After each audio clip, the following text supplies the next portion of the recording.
Well, hello, ladies and lords, and welcome, travelers. It's me, Miriam Yvette. I'm still on hiatus, but I wanted to make a video and just kind of talk about things that have been going on, and mostly in the art community.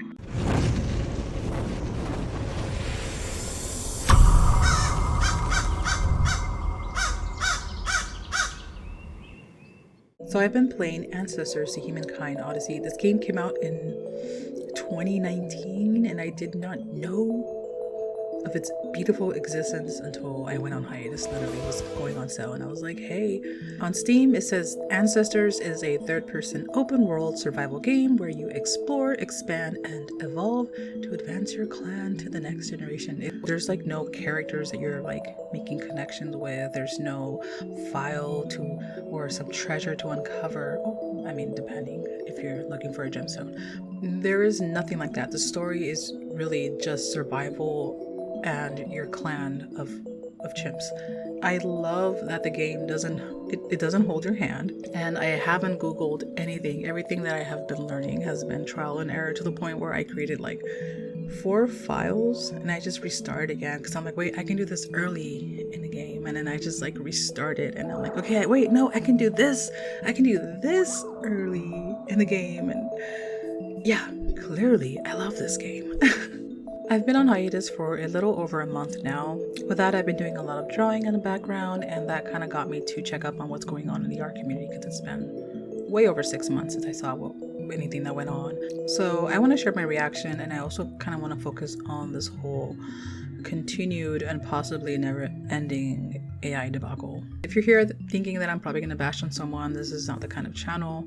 I'll do that for fictional characters for free.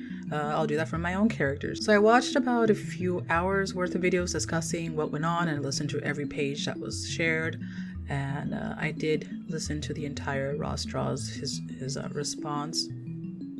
And my first reaction before when all this blew up and I didn't know, and I started catching up on it, was obviously disappointment. Of course, we can only hope that people tell the truth when they're exposing another, and at the same time, we have to lend an ear to the one who's being attacked. We kind of live in this, we are human, and most of us tend to make decisions subjectively and based off our own opinion of that person. Sometimes we dislike an individual for no flippant reason, and for that reason, we probably don't offer enough grace to maybe another person who is probably like a known asshole to others. You know how there's like people like that? It's a blend, and I think all of us have kind of been in a situation where we defended both sides to some degree, at least, because no somos perfectos. It seems pretty conclusive that some generative AI art was used, from the infamous, the whole clothing attire bleeding into the pants and all that, the shorts, I'm sorry.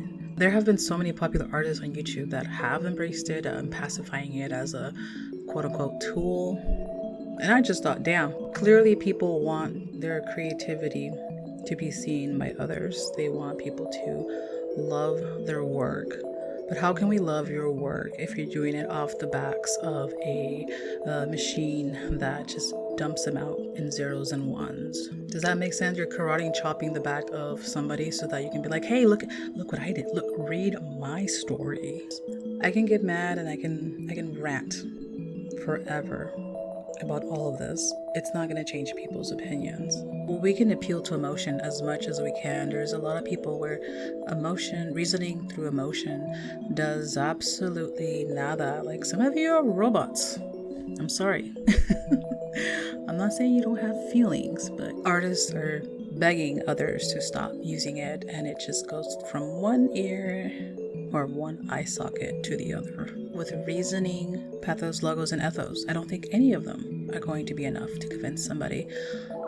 But I think if we stole your money, you might feel a little personal jab there. If I take your wallet and I say, hey, this is mine, now it's personal. And I think if someone steals your hard work, it's gonna piss you off. It's gonna put you like in this very bitter, sour mood. Your mouth is gonna taste like lemons without that delicious salt. Because as Mexicanos, us Latinos, we like a little bit of lemon with salt. Ooh, con tequila. Ross Strauss did say something that really made me think. He wanted to know what people thought of AI. The reason why he had asked was because he didn't want it to be something that people were eventually going to embrace. Ross Strauss mentions digital art as an example where people eventually embrace digital art. And I thought, hey, that's a pretty sound judgment. But I don't think the criticism was ever at the same level. Sure, it pissed off, or likely pissed off, a lot of traditional artists. I don't think it pissed off any photographers, because photographers use their camera and then they use softwares to alter and also like to improve the aesthetics of their art. Unless a traditional artist is painting everything with their thumb or their index finger and they're not using paintbrushes and they're, I don't know, regurgitating their own blood to make red, and I'm not gonna mention what comes out of the other to make brown, but you get the idea. Obviously, we all use tools. Clearly, paintbrushes. Have you guys gone to an art store? There's so many types of paintbrushes. Traditional artists still need them. They still need a canvas. They still need oil paint. Maybe it's better if they get it in this brand. And then they have to get the items to preserve it. Or am I going to do gloss? Am I going to do matte? But I think for traditional artists, them being angry was kind of justified.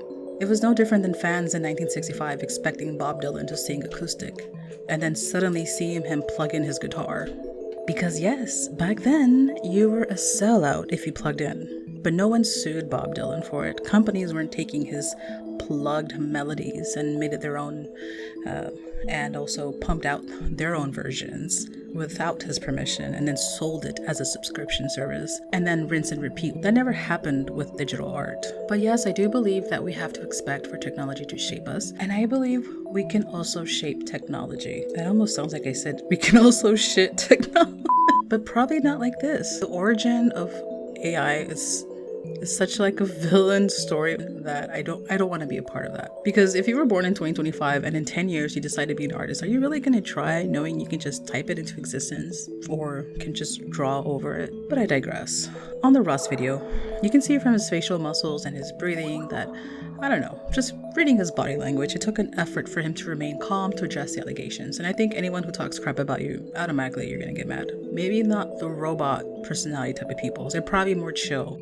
I think one of the things that was mentioned was how they got mad because their OC, their name was stolen, and then also the features of the characters, the eyes, were taken, and Ross kind of took that and used it into his own, allegedly, took that and used it into his own project.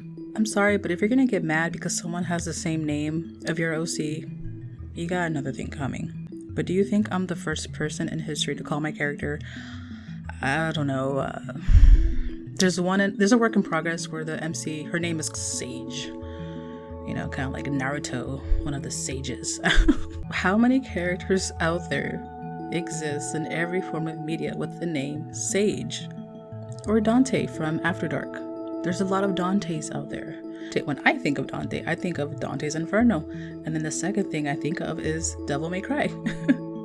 Trust that the writing community has gotten drama where one writer accuses another for having similar themes. I think like the last I remember was the powers of the sun, something with the sun, and this author got mad, and I think she was the one that hate-starred, I'm creating this word, hate-starred her fellow colleagues' book. People are so petty. But we must accept that coincidences are a thing. In the video, Ross mentioned cancel culture and how he felt people were basically fanning the flames. I think it's true that people generally are overcritical of each other, and even more on those who have touched success. On the situation, I personally think the truth is somewhere in between, as Ross did apologize and admit where he could have done better. I think at this point, that's all we can expect from him.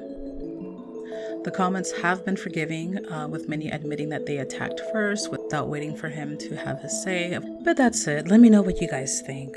Do you think Ross Strauss was a victim? Do you think the allegations were justified?